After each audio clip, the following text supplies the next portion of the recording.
आनंद कशामुळे मिळतो?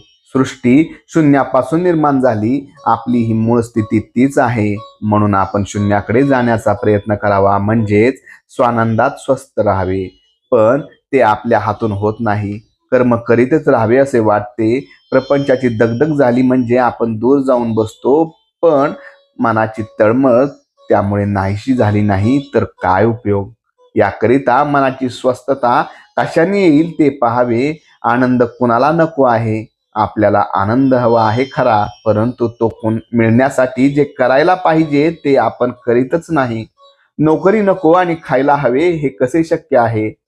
खरोखर प्रपंचाच्या या अगणित उपाधीतून सुटून जो स्वास्थ्याकडे जातो तो धन्यच होय.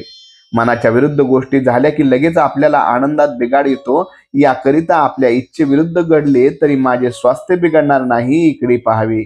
याला एकच उपाय आहे आणि तो म्हणजे माझी इच्छा. मी नाहीशी करणे. कोणतीही वस्तू मिळाली, अमुक एक गोष्ट घडावी ही बुद्धीच ठेवू नये. जोपर्यंत हाव आहे तोपर्यंत स्वास्थ्यापासून आपण दूर आहोत असे समजावे. महत्वाकांक्षा खुशाल धरावी, पण त्यामुळे मनाला त्रास होऊ देऊ नये. भगवंताची इच्छा तीच माझी इच्छा असे म्हणावे आणि अभिमान सोडून कर्म करीत राहावे. प्रयत्न करून जे काही होते ते रामाच्या इच्छेने झाले म्हणावे. कर्तेपणाचा अभिमान सोडल्यानेच स्वास्थ्य लाभते. मागे घडलेल्या चांगल्या वाईट गोष्टी आठवत राहणे त्यामुळे आनंदात बिघाड येतो.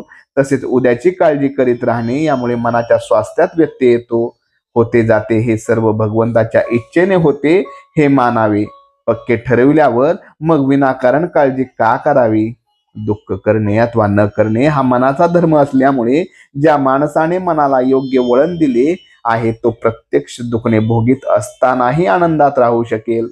म्हातारपणी तर आनंद हे मोठे शक्तिवर्धक औषध आहे.